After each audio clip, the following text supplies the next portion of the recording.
Well, welcome again to the afternoon of Appian Government 2023. So good to be alongside Scott McAffrey, U.S. Air Force ConIT Program Chief of Contract Business Systems, Stephen Edsall, the Director of Army Contract Writing, and Shannon Makapadia, the President of Synergy.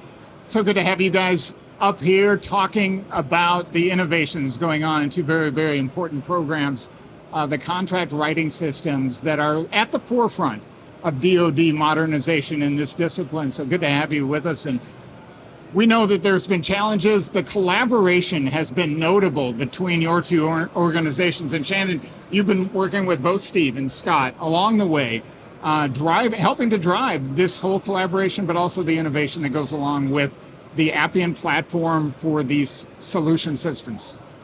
Yes, today we were very encouraged to see the message from Senator Kane. We always tell our team how important this mission is. This is not just a software program. This mission is so important. It is giving capabilities to our warfighters. It is important for our national security.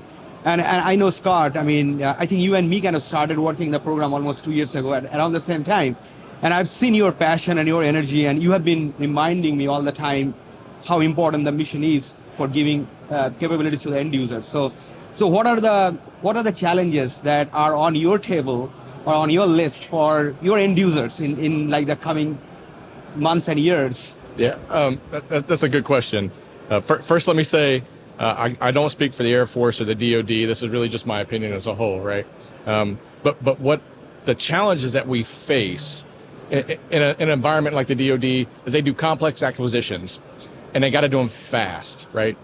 That's hard to do, and getting a system to work in an efficient manner while still giving transparency both to the services, DoD, and Congress, in which they're demanding, are some of the challenges we face on a daily basis, right? That means the systems have to be connected. That means the systems have to talk to each other and exchange data real time, right? We currently don't have that, right? We got systems that are separated from each other, and they need to be linked. No different than how we work in our normal lives, right? You and I, we order stuff off Amazon. I order it on my phone.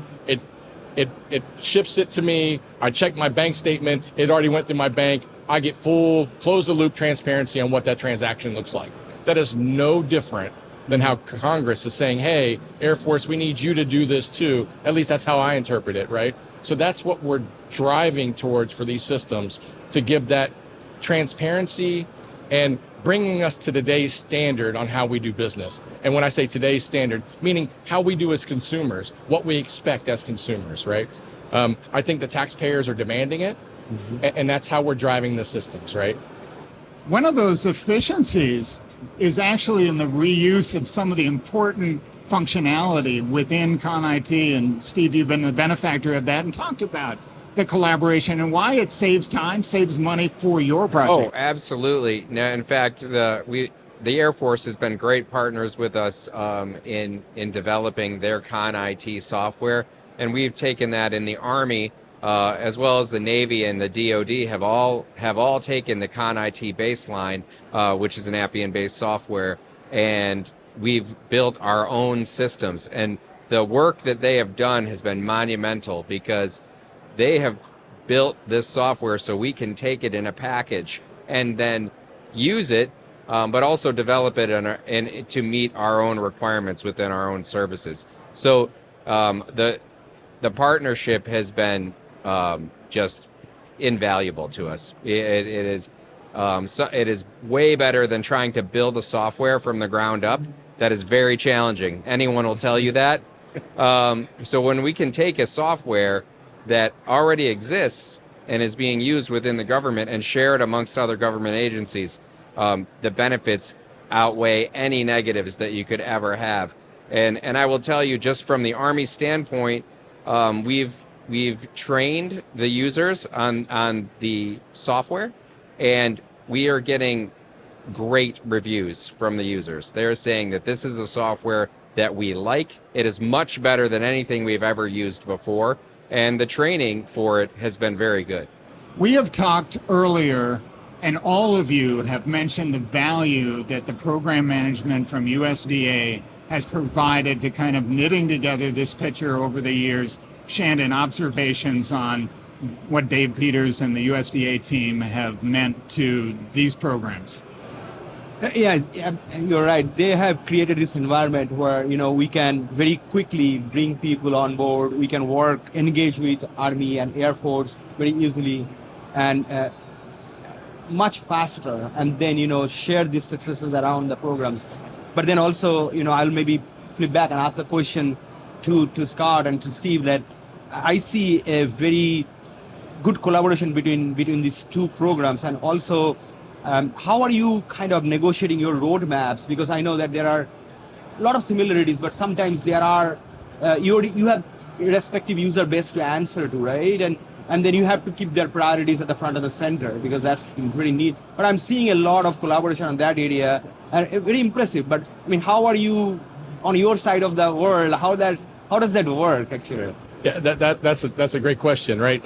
I think. There's a couple of facets there, right? One of them is how are we tactically executing our own expectations from our customers, right? Because Steve has customers from the Army that are demanding because they do certain type of contracting that the Air Force does, but it's a rarity, right? Kind of an anomaly case where the Air Force does a lot of weapon system contracting, and that's in the forefront for us, right? So keeping the strategic mindset of saying, what does it look like long-term from both our customers? How can we sync up from, hey, I need something that's 2 years from now, but Steve, his team is starting to do it now. I need to be able to leverage that, right? Exactly. So what does that look like? What's that message look like? And that message is like, Congress, hey, we're being smart. We're approaching this from a budgetary standpoint that benefits the DoD as a whole, but the services as well, and still meeting customer expectations, right? That, again, it's what we do in our normal lives. How can I utilize something that you develop that I can use in my life to help me gain efficiencies, right? Mm-hmm. We're doing the same thing. It's really, in my opinion, a common sense approach, right? Yes. Like that's how we're looking at this. Exactly. Both tactically and strategically on what the message means for both of us from a funding perspective, while keeping our customer base happy, our users, and from a tactical execution piece on how can we leverage each other on what we're doing to make sure we're getting the biggest bang for the government buck. Right. Mm-hmm. That's You're innovating at speed too. And Steve, you have an interesting quote on the back of your business card. I don't have it in front of me right now, but you're such an advocate of the agile process. Yes. What does that mean, and what have you been able to affect in doing that, in focusing on that, and focusing your people on that? Absolutely. And from an organizational standpoint, DoD in general had always been much more of a waterfall build from the ground up, having a start date and an end date. As we transition this digital transformation that the Army and the entire DoD is going through, and adopting these agile methodologies where we have a schedule, but the schedule works based on what is available, what is relevant at the time.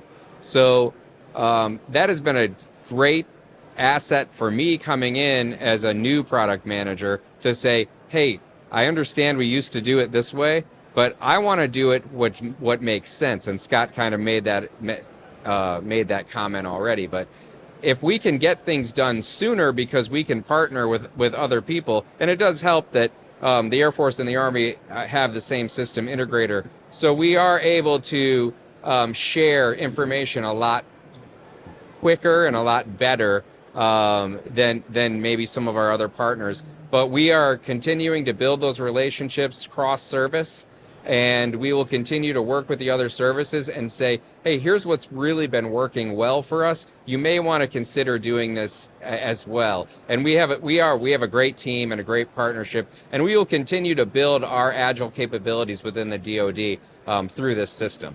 I am interested to hear a little more on that. You mentioned the collaboration, not only amongst yourselves, but also other branches of the DoD, looking at your programs, trying to perhaps outreach to you and understand the secret sauce and what has made these so successful. When somebody asks you that, Scott, how do you answer that question? What is making this chemistry more effective than previous efforts? Persistency. I I think when you tell people the vision on where you're going and how you see the end result, what the objective looks like, it's easy to buy into. When you can also deliver them a software that actually can perform at the level on which you're saying, that makes it easy to adopt, right? And when a service says to another service, hey, I'm going to give you this because, by the way, it's government dollars. We've already procured it. It just makes sense to give it to you. Try it out. If you like it, great, right? And the truth is we kind of stole the model that a lot of software companies took with colleges, right? They give college kids this software. They say, hey, play with this. Then they get out in the real world. They're like, hey, I want that software because they're familiar with it. It makes sense. It become intuitive, right? We kind of did the same thing. I said, hey, take this, test it out. Let us know what you think. Give us the feedback. And we'll put that in to maybe help offset some of the learning curve and to see if you really like it, right? And to make sure it's functional, it's efficient for your job. That's how we approach this, right? You're breaking down some walls. Yeah, exactly. Well. And you moment ago you asked me about the USDA. Yeah, so the leadership like David Peters and Simone and Elizabeth. I mean, they created this environment where agile development and agile transformation has been a theme of this program, the USDA Enterprise Application Services Program, and it creates an environment for doing this agile invention and then sharing. So barrier, like kind of breaking the barrier between individual contracts and the mechanics of that. One is you need the core innovation, but then also you need to have the mechanics and the structure to share that. So that's one thing that our team has been able to do, very freely do the innovation and then share it between agencies. And I know Scott is very passionate. If you talk to him for 10 minutes, he has a lot of great ideas about the future, which are very much driven by the commercial innovation that's going. And I know, Steve, you are also on the same kind of track. But yes. But I'll point the question to Scott again, where do you want to see this program in next 3 years or so with all the new technologies that are coming that you're hearing about, all those kind of stuff? Yeah. What's the ideal state of in 3 years? I mean, ideally we have AI already involved, right? Where all the old, I have 5 programs in my portfolio currently, right? And ideally I'll be down to 1. What does that mean? That means ConIT will subsume all the capabilities of those other programs. That's the smart thing to do. Why is that important? It reduces the IT footprint that Congress has told DoD, hey, I need you to do that, right? And that's the vision that I have as part of it. The other part is that this software can be adopted by anyone. Yep. And I'm not just talking DoD. I'm talking any federal agency. That's the ideal state. And why? Because we got to be smart. And again, my opinion here, we need to be smart on how we take capability and make it relevant to the time. What do I mean by that? I mean, I'm one of my programs in my portfolio was developed in 97. The software was developed in 97. We're still using it today. You do that math, right? Right. I wouldn't keep a computer that long. I certainly don't want software that long, right? You need to, yes. I want to make sure that whatever we leave, whatever we develop, it's relevant for the time. Right. That's the only way that the DoD can keep the agility and gain efficiencies, right? Exactly. Rather than doing these monolithical programs Yep. every other 5 years and spending millions of dollars, right? To just do it again, that's not really what anybody thinks is smart. At least I don't, right? A lot of focus on that as well as Army looks at this program, and you heard Senator Kane's comments this morning. No, absolutely, and you guys mentioned the breaking down of barriers. That was a big thing when with Senator Kane's comments. Is that's what we really need to do between the government and private industry. We need to understand each other a little bit better. We all have the same tools. We may have a different approach, and what we can do through that collaboration, through communication. I mean, even at this event, we have had great conversations which have fostered breakthroughs in hey, we can do this. We had been I don't know how we're going to do this, but just through the conversations of this event, we're hey, yeah, we could do that. And so now we're going to take our conversation and make that a reality. And to build upon what Scott said, I mean, the whole reason we should move more agile in the government is to keep those research development dollars in our budgets so we can just build and improve software over time. We don't have to remake software. If a software works, we can make it whatever you want it to be. We don't have to start from scratch. And I think that is a huge win across the board, not only in the government, but private sector is doing it all the time. This is such a model for federal innovation, federal modernization. We're going to leave it there. Scott and Steve and Shannon, thank you so very much for this conversation. Until next time, I'm Todd Schwartzrock. Thank you for joining us and this amazing story of federal innovation on federal contract writing systems.